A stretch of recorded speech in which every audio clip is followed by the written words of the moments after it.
आपको वो बार बार हर रैली में इस मंच पर भी उन्होंने 9th फेल कहा, आपको बुरा नहीं लगता है? फेल कहते हैं, हम पास थे बल्कि, और I was a very good student. पढ़ाई में हम बहुत बढ़िया थे, लेकिन मेरा सचिन तेंदुलकर जी को देख करके एक पागलपन, एक जुनून आ गया कि हमको भी सचिन जैसा बनना है और देश को रिप्रेजेंट करना है।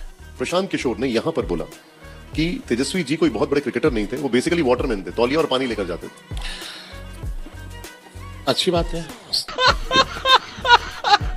दोस्तों, जैसा कि आपने देखा, आज का एपिसोड 9वीं फेल प्रवक्ता को लेकर होने वाला है, जो कि बेहद ही शानदार है। इसलिए आप लोगों से अनुरोध है कि अंत तक जरूर देखें, और यदि वीडियो थोड़ा भी पसंद आए तो लाइक जरूर करें और अपने दोस्तों के साथ शेयर करना बिल्कुल भी ना भूलें। तो हेलो दोस्तों, मैं अभय नागवंशी, रिएक्टिफाई इंडिया में आपका स्वागत है। अभी मजा आएगा ना भिड़ो। तो चलिए शुरू करते हैं। अब एक नए विवाद पर मैं आता हूं, और ये है भाषा विवाद।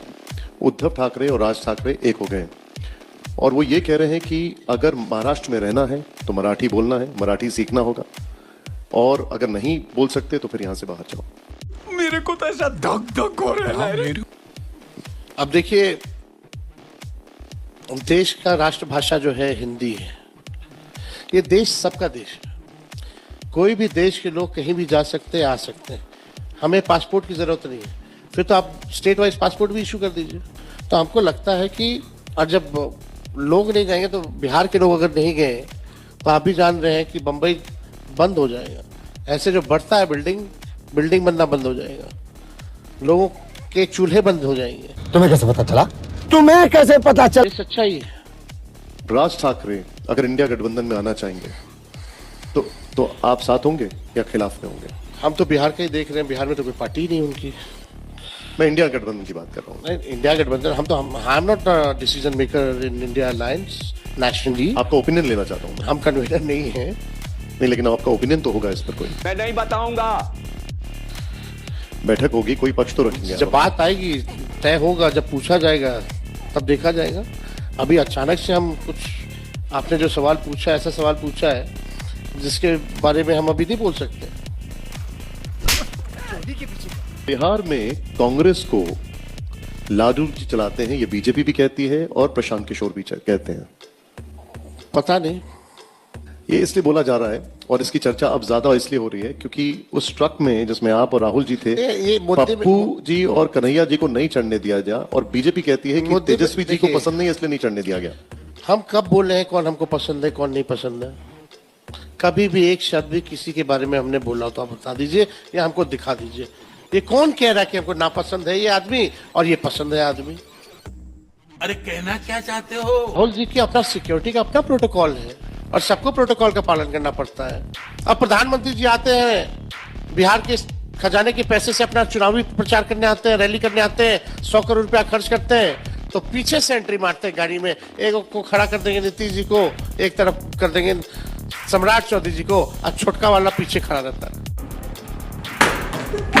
प्रधानमंत्री जी की भी प्रोटोकॉल है, तो सिक्योरिटी आप देखिएगा, वो तो है ही सिक्योरिटी उनके पास, केंद्र सरकार ने दी है राहुल जी को, उसका अपना प्रोटोकॉल है। मतलब आप ये कह रहे हैं कि कन्हैया कुमार से आपको कोई परेशानी नहीं है? हमको किसी से क्या परेशानी होगी? पप्पू यादव से क्यों होगी हमको किसी से परेशानी? झूठ बोल रहा है। हमको किसी से कोई परेशानी नहीं है। राहुल गांधी से आप कितना रिलेट करते हैं?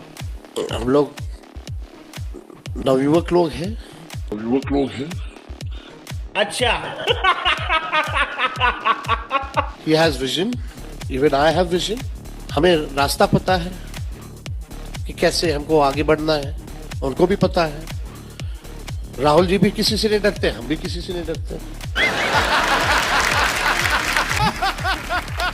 हम लोगों का पुराना पार्टी का सबसे पुराना अलायंस है जो आज तक टूटा नहीं। कई बार भी अभी भी लोग पड़े हुए हैं, इतना पुराना अलायंस है हम लोगों का, आज तक नहीं टूटा। फिर भी लोग कोशिश करते रहते हैं कुछ ना कुछ, कांग्रेस आरजेडी। मैंने ये सवाल क्यों पूछा, उसके पीछे की एक वजह है। नहीं, वो बात नहीं। कांग्रेस और आरजेडी में कॉन्फ्लिक्ट की बात बहुत लोग करते हैं, लेकिन वो लोग इतिहास देखते ही नहीं, कभी नहीं टूटती है। नहीं, मैंने आप दोनों को, मैं पार्टी की तो बात ही नहीं कर रहा हूँ, मैं आपकी और राहुल जी की बात कर रहा हूँ। नहीं, अच्छी संबंध है हम लोगों के। और मैंने ये सवाल क्यों पूछा, उसकी वजह है, जब भी चुनाव आते हैं तो आप दोनों के ऊपर एक जैसे आरोप लगते हैं।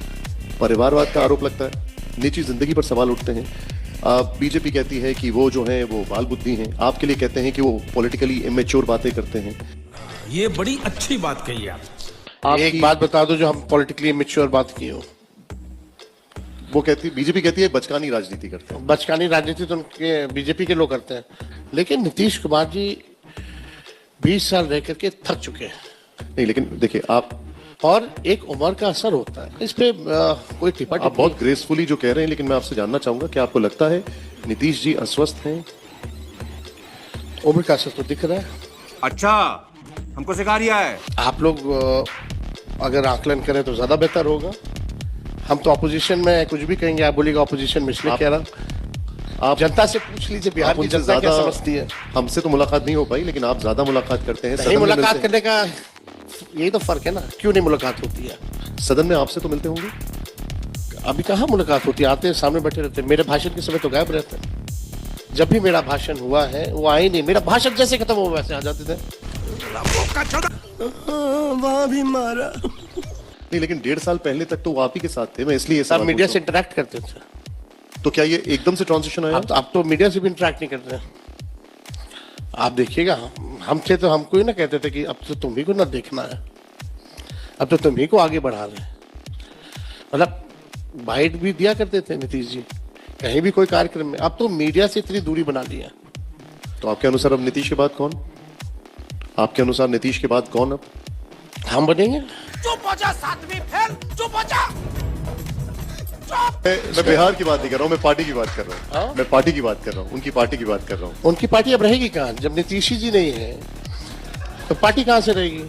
मैंने उनसे यही सवाल पूछा, अशोक जी से यहाँ पर आए हुए थे, कि तेजस्वी जी सवाल पूछते हैं और जेडीयू रहेगी या नहीं रहेगी, तो उनका ये कहना है कि तेजस्वी जी मुंगेरी लाल के हसीन सपने देखते हैं। गजब बेइज्जती है। अच्छा, मुझे एक बात बताइए, आपको वो बार बार हर रैली में, इस मंच पर भी उन्होंने 9th फेल कहा, आपको बुरा नहीं लगता है? फेल कहते हैं, हम पास थे। बल्कि इतनी खुशी मुझे आज। और I was a very good student. पढ़ाई में हम बहुत बढ़िया थे, लेकिन मेरा सचिन तेंदुलकर जी को देख करके एक पागलपन, एक जुनून आ गया कि हमको भी सचिन जैसा बनना है और देश को रिप्रेजेंट करना है। उसके बाद से मन ही नहीं लगा पढ़ाई में।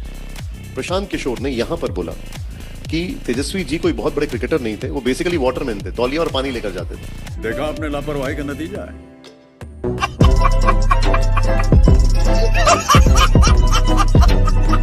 दोस्तों, तो कैसी लगी आज की वीडियो और आप इस चैनल पर कहां से जुड़े हैं हमें कमेंट बॉक्स में जरूर बताएं। और यदि आप इस चैनल पर पहली बार हैं तो चैनल को सब्सक्राइब करें ताकि ऐसे वीडियो आपको हमेशा देखने को मिलती रहे। वीडियो अंत तक देखा तो उम्मीद करता हूं कि पसंद तो जरूर आई होगी, इसलिए लाइक करें और दोस्तों के साथ शेयर करना बिल्कुल भी ना भूलें। तो मिलते हैं आने वाले नए वीडियो के साथ, तब तक के लिए जय हिंद, जय भारत, वंदे मातरम।